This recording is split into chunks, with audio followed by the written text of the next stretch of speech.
Hello and welcome to ETMC Air One Landing Zone course. You are an important part of our success in every patient we transport. Without you, we could not have a safety record of over 25 years without an incident.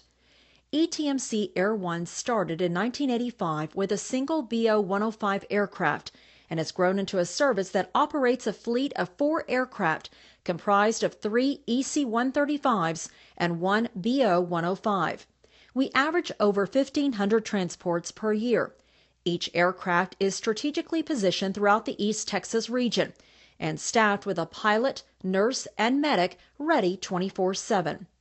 Air One operates within an 80-mile radius of each base for inter-hospital transfers and scene responses. Air One's central base of operations is at East Texas Medical Center, Tyler, the region's only Level 1 trauma center, accredited primary stroke center, and accredited chest pain center. There are several important factors which need to be taken into consideration before activating Air One. Will the patient's life be threatened by the time constraints of ground transportation? Do weather, road conditions, or other factors hinder effective ground transportation? Do at-the-scene response teams have the necessary equipment and medical skills to adequately care for the patient during ground transportation? So when should you call ETMC Air One to a scene? Some specifics are like if you have multiply traumatized patients, people with open fractures, closed head injuries, people that you're worried might die if you take a long time getting to the hospital. If it's somebody you think that could die en route. So again, call Air One if you have any of the following: major trauma, blunt or penetrating, especially from an MVC, chest trauma, blunt or penetrating, and long bone fractures, all of which may be involved with critical MVCs. Hemorrhage or shock, again, that may be a crush injury or penetrating where blood and volume is needed critically. Somebody who falls over 15 feet may have internal injuries and may require use of Air One. Burns are included because we need to get these people to a burn center very quickly. Some heart attack and stroke patients might also require the use of Air One. If you have a major medical patient, like a patient that has just had a stroke, and remember we've only got a 3-hour window from onset of symptoms all the way until they get their clot busters, the TPA, to open the vessel in their brain. Blood vessels in the heart also are a big issue. If you're having a heart attack, we had one recently in Alba Golden where our medics were called. We flew to Alba Golden and picked up a patient that was having a right-sided STEMI. And that patient did very well. He was a serious cardiac patient. He had had multiple stents. He already had a pacemaker. He had had an MI. So he was a critical and very complicated patient. Because of Air One's quick response and the ground crews getting the helicopter landed close by, getting him put in the helicopter and flown to Tyler, we were able to get him into the cath lab, and he now is recovering and doing well. So that's the success that we want to build on. Those are the kind of cases that we want to build on. Throughout our area, we need to be thinking about minutes. If we can shave minutes and use the helicopter appropriately, that will save lives. The Air One emergency service can be activated by calling 1-855-267-2471 or 855-AMS Air One. Any of the following can call for a launch of Air One: state or local law enforcement officers, fire department, first responders, EMS personnel, community and hospital physicians and nurses, industrial nurses and safety officers, civil defense personnel. If the patient's status changes, we can always be canceled or turn around. The key is early notification of launch. For Air One to be an effective life-saving tool, cooperation between several agencies and groups of professionals is required, along with teamwork, good communication, and adherence to safety procedures. Helicopter shopping is if you call one helicopter company and they say can't make it due to weather. Now sometimes weather is a bit of an issue and you may get a cancellation. One helicopter service may cancel you. That's not the time to start helicopter shopping. At that point, believe the pilots. If they have checked weather and it's not safe to land there, just believe what they've said. And you may not know about a fog bank that's hindering the flight pattern. So be careful when asking helicopter companies to come into an area. If they've indicated weather is the issue, even if you call another helicopter company, they need to know that we've turned them down, for example, and our pilots do not think it's safe. Maybe they're coming from the south and we're from the north. Maybe there are ways they can get there, but let them know that weather was an issue so that we don't endanger patients from that standpoint. A successful operation begins with the initial communication and information provided to flight dispatch. You will need to supply the following information: caller's name and agency, callback number, location, the county, city, highway intersection, or GPS coordinates, nature of illness or injury with special attention to burns or pediatric patients, because this may affect the flight time to a burn or pediatric specialty center, any hazardous materials involved in the accident. Some other information the crew may find helpful: local weather conditions, patient's age, sex, and weight. Weight is important because of some limitations of the aircraft's stretcher of 350 pounds in the BO-105 and 400 pounds in the EC-135. Level of consciousness, landing zone description including surface, size, markings, lights, obstacles, or hazards. The more accurate the description, the faster and easier the flight crew can locate the landing zone. Good landing zones, or LZ sites, are fields, playgrounds, parking lots, highways, or median strips. The first part of any successful flight is communication. Communication, whether it be air-to-air or air-to-ground. Currently, Air One does have the ability to program most ultra-high band and high band frequencies to talk to fire departments and police departments. However, currently the Regional Advisory Council recommends that everyone use the same frequency. That frequency is VFIRE 23 or VMED 28. Air One does have the ability to land during the day without ground contact. However, at night, we must have ground contact by radio for nighttime landings. This is important for 3 reasons. Consistency. With everyone on the same page, you'll have a better communication and less room for error. Multiple aircraft inbound. If you have more than one aircraft responding to your scene, it is imperative that they contact each other and get the same information. Different aircraft. Due to weather, maintenance, or busy call volume, you may be getting a different flight team than you're accustomed to. Being on one frequency helps with confusion. The minimum acceptable size for daylight landings is 75 by 75 feet. For night landing, the minimum size is 100 by 100 feet. The LZ should be as flat as possible with no more than 5 degrees of ground slope. A helicopter is capable of landing and taking off vertically. However, it is preferable to have an approach so that the landing is made with some forward speed. Note all ground hazards such as trees, poles, towers, overhead wires, rocks, or holes, and report them to the dispatcher. Clear debris and loose objects from the landing area. If the landing site is in soft sand or soil, the area must be dampened prior to the aircraft landing.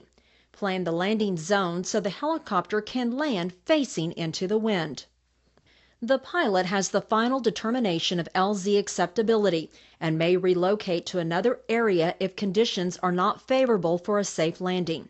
This may occur when the flight crew identifies hazards that may only have been visible from the air. During helicopter operations, safety is of paramount importance. Let common sense be your most effective guide. Be alert, calm, and deliberate when moving to and from or around the aircraft. Maintain an adequate safety zone. Do not use flares to mark the landing zone. No unauthorized personnel should be allowed within 200 feet of the aircraft. No smoking is allowed within 100 feet. No traffic should be allowed within 100 feet. And no vehicles are allowed within 75 feet. Shut all doors, hoods, and trunks of vehicles. Ground personnel should not approach the helicopter until signaled to do so by a flight crew member. Do not wear hats or caps near the aircraft. Always approach the aircraft from the front in a crouched position and depart in the same way. Maintain eye contact with the pilot so that warning signals can be observed. If the landing site is on a slope, always approach from the down slope. The flight crew is responsible for directing the unloading and loading of equipment as well as loading patients. Do not carry IVs or other objects above the head. Carry long objects parallel to the ground. Never go behind the vertical stabilizers. This is to prevent injury from the spinning tail rotor. Upon landing, a flight crew member will depart the aircraft and may designate a tail rotor guard. The tail rotor guard will take position on the left rear side of the helicopter with both the pilot and tail rotor in view. It is the responsibility of the tail rotor guard to ensure that no one approaches the aircraft from the rear, possibly sustaining an injury from the tail rotor. The BO-105 helicopter tail rotor is not enclosed and stands only 5 feet 8 inches from flat ground. The EC-135 tail rotor is enclosed, but the fan creates a huge draft which could suck anything in its path into the spinning blades. Once all operations have been completed and the patient loaded, the flight crew will signal the tail rotor guard, who will move to the front of the aircraft and leave the landing zone area. During takeoff, the landing zone must remain clear. In the event of emergency, the pilot will land in exactly the same spot. Should an emergency occur during landing or departure, it is imperative that the landing zone coordinator know how to extricate the crew from the helicopter and shut down the engines. If the doors to the BO-105 are jammed, either reach through the side window in the door or break the canopy slightly in front of the door opposite the red-capped emergency door jettison handle. Break the copper safety wire, pull down on the red handle, twist the door handle, and the door can be removed. If the same situation were to occur for the EC-135, locate the side door. Both side doors have emergency release handles located at the top of the door. Remove the snap-fastened red cap and pull the colored cord down and out. You can then push the window inside. Several different types of harnesses are found in both the BO-105 and EC-135. For this type, pull up on the tab on the lap belt. This will release both the seat belt and shoulder harness. For this type, pull the locking lever up and the harness and lap belt will fall away. For the over-the-shoulder type, push the red button to release. For this type, twist the dial on the buckle to release the lap and shoulder belts. If the buckle should jam for any reason, cut the webbing on either side of the buckle on the lap belt and then lift the shoulder harness up and over the crew person's head. To remove the patient, go to the rear of the helicopter and open the clamshell doors. To do so, push on the top release button and it will pop open. Do the same to the bottom release and the doors will swing open. In the BO-105, release the stretcher by pushing in on the stretcher release button and then pull back on the lock, and the mechanism will fall to the left or right. Now pull out the stretcher and remove the patient. In the EC-135, the mechanism is slightly different, as there are 2 different types of stretchers commonly used in this aircraft. As a general rule, slide your hands down either side of the stretcher to locate the locking handles on the rear underside of the stretcher. Squeeze, and then pull the stretcher to the rear of the aircraft. The procedures for emergency engine shutdown are quite different for the BO-105 and the EC-135. To shut down the BO-105 engines during an emergency, look for 2 red switch guards located on the console in front of the pilot. These are the emergency fuel shutoff switches. They are safety wired down. Break the wires, lift the guards, and flip the switches to the forward position, and the engine will shut down within seconds. To speed up the process even more, located overhead are the throttle levers. Push up on the detents and pull the levers to the rear. Once you have turned off the fuel switches and closed the throttle, shut off the battery. This switch is located in front of the pilot in the lower right of the console, below the emergency fuel shutoff switches. To the right of the pilot seat, you will find the rotor brake. Press the button and pull up until it locks. In case of fire, the fire extinguisher is located to the right and rear of the pilot's seat. Release the bracket, remove the extinguisher, break the safety wire, pull the pin, aim at the base of the fire, and squeeze the handle. Located just to the left of the fire extinguisher is the emergency oxygen shutoff valve. Push it to the full down position and it will isolate oxygen from the aircraft. In the event of emergency shutdown of the EC-135, locate the emergency fuel shutoff switches at the top of the instrument panel. Flip the red switch guards up and push the buttons. Then locate the two yellow engine control toggle switches on the lower section of the instrument panel. Normally the red switch guard covers would be closed to prevent an accidental engine shutdown. Open the guards and move the toggle switches to the full down position or off. Immediately below the engine control panel is the DC power control panel.